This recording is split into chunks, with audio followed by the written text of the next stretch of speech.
Hola, soy la Basmati, de nuevo con vosotros.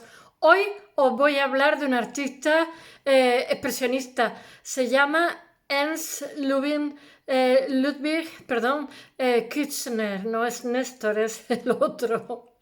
Espero que os guste. Mañana os hablaré de arquitectura expresionista. Os hablaré de la Casa del Mar de Ámsterdam. Os hablaré también de la Casa Chile de Alemania, del expresionismo en Alemania y los Países Bajos.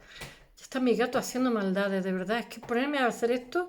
Bueno, he de deciros, este, este artista del que os voy a hablar hoy es muy interesante. Se gradúa en arquitectura, pero mientras que está estudiando arquitectura, para desestresarse, sabéis que los arquitectos antes tenían mayor formación artística.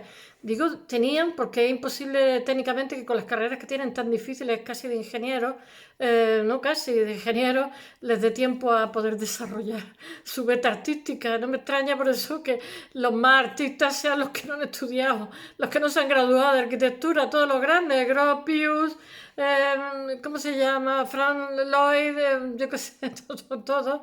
Le Corbusier, ninguno de esos hizo arquitectura. El japonés, este no me acuerdo, Tadao Ando tampoco, ni 5 minutos, pero en fin, no se enfadéis conmigo, arquitecto.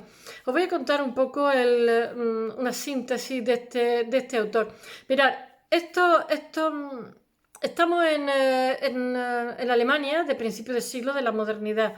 Estos autores os voy a hablar de 5 de ellos, pero os voy a ir alternándolo. Hablaré un día de expresionismo, de arquitectura, o sea, un día de arquitectura y otro día de arte. En realidad es todo arte, pero voy a ir interrelacionando la arquitectura con todo lo que hable. Entonces, realmente este señor, no sé si vive 56 años, una cosa así, porque se suicida. Es una persona muy inteligente, muy hipersensible, y el expresionismo realmente le fascina. Él crea un grupo que se llama, no me acuerdo en alemán, ahora os lo diré, se llama El Puente en alemán. De Reiter, de Reiter. Pero no me acuerdo bien, porque eso se hace en 1905 y en 1913 se discuten entre ellos porque este hace un artículo y no nombra a sus compañeros, porque este ya era famoso entonces, tiene una exposición en Nueva York también, y de Blau Reiter, ¿cómo se llama? Vasily Kandinsky, que hace otro grupo en 1909 y también se disuelve en 1913, que lo hace con Jaque, hace como unos calendarios y entonces, ay, entran los calores en cuanto me pongo a hablar con vosotros, estoy como los gatos ya. Entonces cuenta con ellos. Quiero deciros que él en poco tiempo, relativamente poco tiempo, ¿no? Se fascina totalmente con el museo que hay etnológico en Dresde, creo que es, y con la escultura antigua. He dicho que la antropología está muy, muy de moda. Entonces él también se fascina mucho con las máscaras antiguas, las máscaras africanas tienen mucho que ver con la creación de este movimiento, que en realidad reacciona contra el academicismo que tienen vigente del siglo XIX. Entonces, pero bueno, no solamente están las máscaras, sino también está Gauguin, los mares del sur, en fin, tiene, ¿cómo se llama? Lucas Carna el Viejo, Durero, tiene diferentes influencias. Y también la Grunewald, Matías Grunewald, y ahora lo contaré. Tiene una serie de influencias. Él utiliza colores primarios con pinceladas gordas y tiene influencia, muchísima influencia de los Fauves. Él conoce a los Fauves, está en París y no sé, estoy pensando cuáles son sus influencias, que él apela mucho al mundo interior, a las sensaciones, a los sentimientos.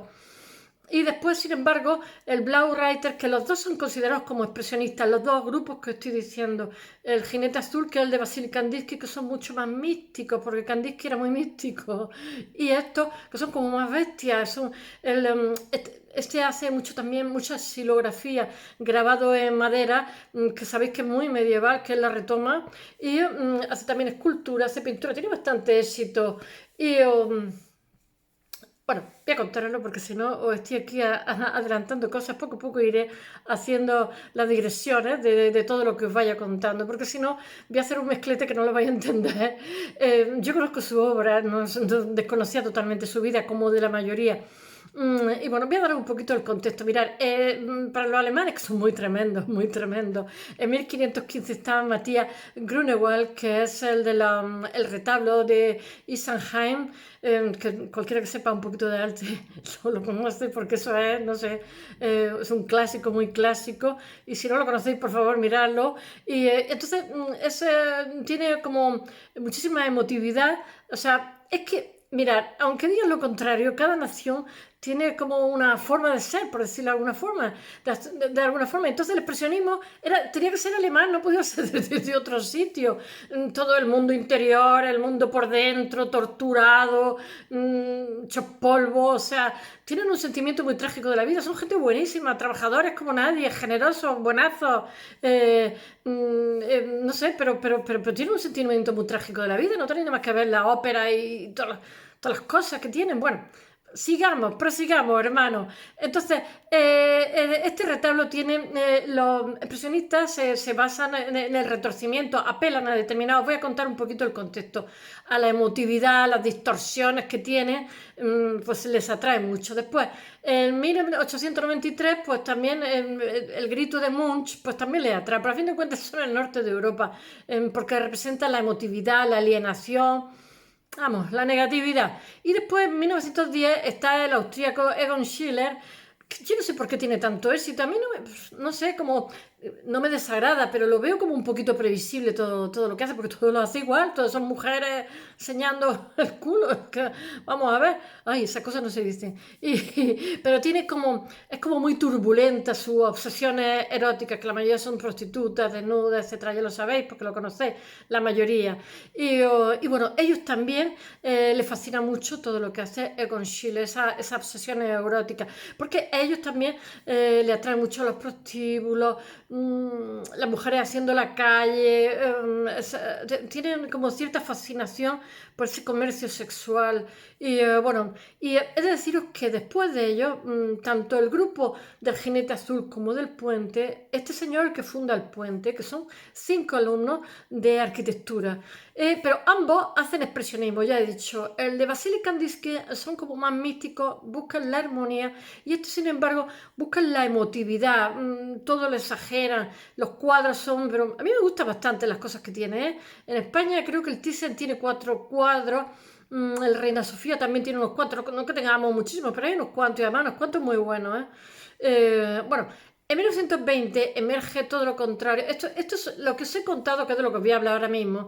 Es una reacción contra el siglo XIX, contra el academicismo del siglo XIX. Pero después, en 1920, que ya sabéis que está la República de Weimar, emerge ¿cómo se llama? La nueva objetividad, que es Gross, que son muy conocidos, que es totalmente antitético. Estos pintan lo que hay en la realidad, no en el interior, sino en la realidad. Y siempre con una nota de ironía, porque estamos en la República de Weimar. La República de Weimar artísticamente fue muy interesante, pero estos daban caña. Después se quedaron un poquito traumatizados. Algún día os tengo que hablar de ellos porque son muy interesantes. Utilizan mucho el toque satírico ágil, le hacían unos cómics para que cuando todavía no estaba en el poder, se reían de él, pero vamos. Bueno, voy a contaros la vida un poco de Ernst Ludwig Kirchner, que nace en un pueblo que tiene, yo que sé, 7 cifras, que está cerca de Frankfurt, y a Aschaffenburg, lo del Burg, sí, el burgo de Aschaffen, en Alemania, el 6 de mayo de 1880. Las cifras las tengo que mirar, porque mirad, son muchas cifras las que me prendo todos los días. Entre 1901 y 1903 estudia en Dresde de arquitectura y se licencia, le dan y como he dicho, para destensar, pinta como un hobby, como tanta gente, nada más que al final se acaba enganchando, porque sus compañeros cuentan que le fascina muchísimo el Museo de Arqueología, que se puede decir enología, de hecho se dice enología, arqueología, ¿no? ¿Cómo se dice? Antropología. Y entonces se pasa horas mirando las máscaras, mirando las cosas de los pueblos primitivos. Bueno, de ahí se traslada a Múnich y de ahí ingresa en Bellas Artes. es uno de los 4 estudiantes que hay en la escuela de arquitectura que se hacen amigos. Cuando van a estudiar se conocen y tengo que leerlo porque son nombres alemanes que son dificilísimos. Erich Henkel, que os hablaré mañana seguramente, no, mañana no, mañana arquitectura, pasado. Para los que me preguntáis si estoy con Renkulhas, sí, sí, he leído tantas cosas de Renkulhas que me va a dar algo, pero no acabo de entenderlo, no acabo de entender a este señor, o las fuentes que tengo son muy malas, pero no me resulta articulado lo que hace. Todo lo que hace me encanta, la mayoría de las cosas, ¿eh? No todo. Pero bueno, ya hablaré de Renkulhas cuando lo dijera. Mientras os voy hablando de expresionismo, que tengo ya hecho cinco artistas y la arquitectura de mañana. Estos 4 amigos son los que hacen el puente. Se llaman Erich Henkel, Carl Schmitz-Rottluff, de esto hablaré también, Fritz Blade, Klaus Margrand y Marie Schobart. Aquí salen 5 en vez de 4. Bueno, ellos se conocen en la Escuela Técnica Superior de Dresde y de Brücke, es que si mi amigo alemán me oye, se escribe Brücke con los 2 puntillos arriba, que será una I, de Brücke, que es el puente. Este puente está basado en que ellos leen como toda esa generación, a Friedrich y todas las que hemos venido detrás, que deberíamos leerlo, a Nietzsche. Entonces, Nietzsche dice que el hombre es el objetivo del hombre, no, es ser puente. La grandeza del hombre es ser puente, no ser meta. Entonces ellos, honrando a Nietzsche, se ponen este nombre de Brücke. Bueno, tienen colores, utilizan mucho los colores básicos, están inspirados por el arte primitivo y el fauvismo francés, ya sabéis, los fauves, que son los salvajes, no sé cómo se dice en francés, les fauves. Y bueno, los colores no se corresponden con nada, pintan como les da la gana, o sea, ponen color de forma arbitraria, pero los cuadros que su obra hace también, este autor hace en concreto muchísimos grabados, y hace también mucha, ¿cómo se llama?, escultura. Las cosas que tiene son muy interesantes. Lo que pasa es que como emocionalmente es un poco inestable, pues la época que está arriba hace cosas muy interesantes, la época que está deprimido pues hace cosas menos interesantes. Me imagino que el resto de los mortales haremos algo parecido. Bueno, ellos no se cortan ni tres este grupo en utilizar formas violentas, colores violentos que distorsionan las imágenes. A mí los resultados me gustan porque son siempre como muy... Son emocionales, no sé cómo decir, pero sobre todo ellos lo que quieren mostrar por encima de todo es la subjetividad, es lo que más son muy apasionados, muy exagerados todo lo que hacen. Bueno, Die Brücke ya he dicho que rinde homenaje a Nietzsche por el hombre, el concepto que tiene el hombre. A mí también, yo siempre lo digo, que hay que establecer puentes, pero lo digo en otro sentido. En vez de ser intransigente, yo siempre le digo a mi hija, establecer puentes, porque muchas veces nos encontramos cosas que no esperábamos. Bueno, este trabaja como pintor, grabador, escultor, como he dicho, y es una figura fundamental en el renacimiento de la xilografía. Yo he hecho xilografía mucho tiempo, y como he dicho algunas veces, el problema es que las gubias que tenían, que eran muy pequeñitas, perdían la punta y afilarla es complicadísimo. Con la piedra de Arkansas, yo creo, entonces aprendí que ser afilador realmente es un oficio. Bueno, estos artistas son los que recuperan la tradición medieval de la xilografía, porque él no sé dónde ve las xilografías de Durero y los grabados de Durero en directo y le fascinan tantísimo que desde entonces una de las cosas que hace es xilografía. Es un placer hacerla, ¿eh? Bueno, ya sabéis que os he dicho que viven en el arte tribal, los mares del sur, los grabados de Durero, de Lucas Cranach, el Viejo, los cuadros de Matías Grunewald, y también se inspiran Paul Gauguin, Vincent Van Gogh y Edvard Munch. Bueno, que prefieren la forma marcada, distorsionada. Él perfila muchas veces las figuras con unos filos gordos, como que eso se hacen en grabado muchas veces. Bueno, se lo hace quien lo haga, hacíamos pruebas diferentes, ¿no? Y bueno, pero a él le fascina mucho el arte primitivo, el arte tosco. Y él lo que está buscando es una especie de respuesta emocional y subjetiva al mundo exterior. Pero tener en cuenta que Alemania estamos en una época, realmente desde finales del siglo XIX hasta que se inicia la Guerra Mundial, la Primera Guerra Mundial, hay una paz armada y entonces hay hay muchísima inestabilidad, pero vamos, ni comparación con la que después va a haber en la República de Weimar, porque ya sabéis que por el Tratado de Versalles le obligan a pagar unas cantidades tan tremendas que, bueno, en realidad crían al monstruo, porque el país se siente humillado y entonces el fascismo encuentra su hueco para hacer caja, por decirlo de alguna forma, ¿no? Y crece a raíz de eso. Seguramente si hubieran sido los vencedores menos salvajes, pues a lo mejor no hubiéramos tenido a Hitler que tuvimos después, porque de alguna forma tuvieron un poquito también la culpa ellos. Y aquí ya dando opiniones de todo tipo. Bueno, sí, que realmente la pintura que hace es como una respuesta como catártica para evitar las emociones del mundo exterior. Entonces, sus temas son siempre como muy escabrosos, son manicomios, prostitutas, tráfico sexual nocturno, calle angosta, gente de mala reputación. Lo que pasa es que son fotogénicos, todo hay que decirlo. Lo que pasa es que como los pobres, los ricos son poco fotogénicos. Bueno, he de deciros que en 1911 se forma en Múnich, también tengo que decirlo, con ¿cómo se llama? El grupo que he dicho antes, que es el de Vasily Kandinsky, ¿cómo se llama? Frank Marc y Vasily Kandinsky. Frank Marc me parece que muere en la guerra muy jovencito, en plenitud de facultades, pues lo llaman a fila, porque es más jovencito, el otro mucho más mayor. El otro se va a Rusia, aparte de todo. Bueno, y entonces de Blau Reiter ya sabéis que es el jinete azul. Ambos son expresionistas, lo que pasa es que tienen cometidos distintos. Ambos, este es en 1911 y se disuelven en el 13, y los otros son de 1905 y se disuelven también en el 13. Pues el contexto está muy convulso. Entonces, he dicho que este grupo le da mucha importancia a la espiritualidad, a la armonía, pero los resultados de ambos son expresionistas, porque es la sensibilidad de la época. Y ambos lo que pasa es que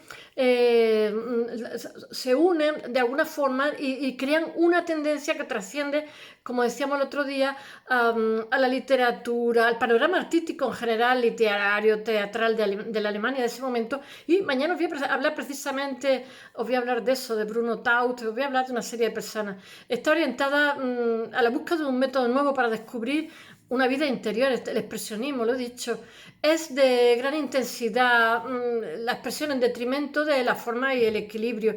Este grupo de Blau Reiter forma la segunda hornada, por decirlo de alguna forma, la segunda oleada expresionista en Alemania. Alemania en aquel momento ya empieza a ser potencia, cosa que no le perdona a Inglaterra y los de alrededor. Malas lenguas dicen que la guerra tiene que ver con que ya tenían una industria muy potente, ya eran potencia ellos. Bueno, tras vivir en Dresde en 1900, os hablaré mañana seguramente de un artista también que me hace mucha gracia porque participa en las dos guerras mundiales y en una le quitan los cuadros, le cae una bomba al estudio, se cambia de estudio, se compra otro estudio, y la segunda se va, los nazis le quitan la parte casi toda la obra, después hace obra y después se va otra vez al frente y otra vez le cae otra bomba y cuando vuelve tampoco tiene estudio.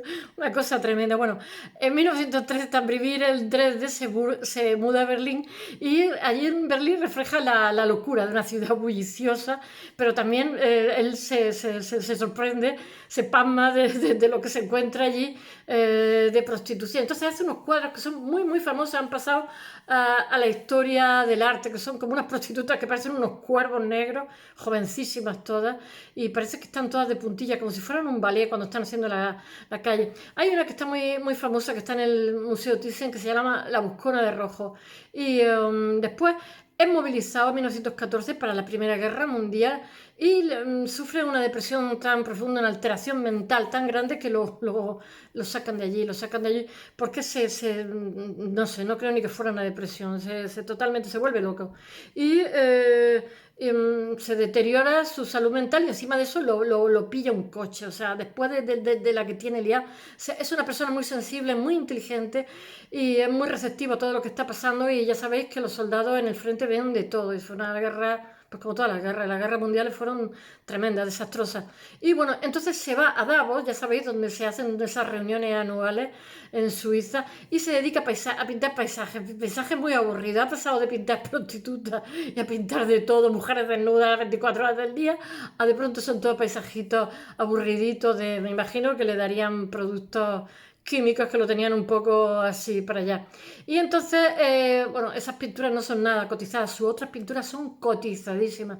Y de hecho él cuando se pone a pintar ya tiene exposiciones en Nueva York, el Jinete Azul que hace exposiciones también coge obras suyas, tiene una obra muy bonita. Bueno, y a la llegada del nazismo ya sabéis que ahí los nazis le llaman el arte degenerativo, los queman, incluso los exponen. Entonces le quitan a casi todos estos artistas, que muchos de ellos son aclamados y están en la academia, Real Academia de Arte de allí, lo echan, les prohíben pintar, bueno, y entonces cogen su obra, la obra del autor, que estamos de Kirchner, que estamos hablando de él, y se la destruyen casi todas. Y entonces eso lo aboca a una desesperación muy grande y se suicida, tengo que leer el nombre porque es un nombre alemán también dificilísimo, Frauenkirch, que es una ciudad cercana a Davos, en el 15 de junio de 1938. Pues yo sabéis lo que digo, si me hubiera quemado los cuadros de Hitler, encima había suicidas, sí, hombre. Me ha bebido, yo qué sé, una botella de vino. Bueno, destaca entre sus obras, tengo que leer la fecha, 1910, autorretrato con una modelo, 1912, entrando en el mar, 1913, mujeres en la calle, están en los mejores museos de todo el mundo. En 1915, autorretrato como soldado.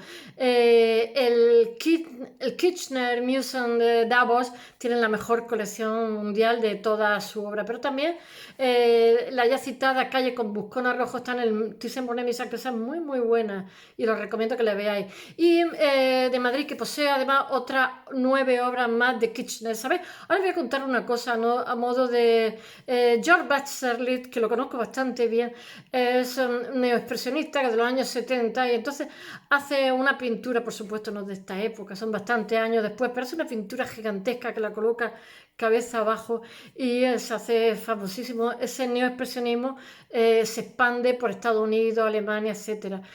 Con este expresionismo pasa algo parecido, pero unos siglos más. Él lo hace como Baselis, que conozco bien su obra, lo hace como reacción al minimal. Pero el expresionismo alemán de principios del siglo es bonito. Mañana os hablaré de expresionismo en arquitectura y el resto del día iré alternando arquitectura, pero tengo 4 artistas más expresionistas hechos. Venga, that's all. Hasta mañana.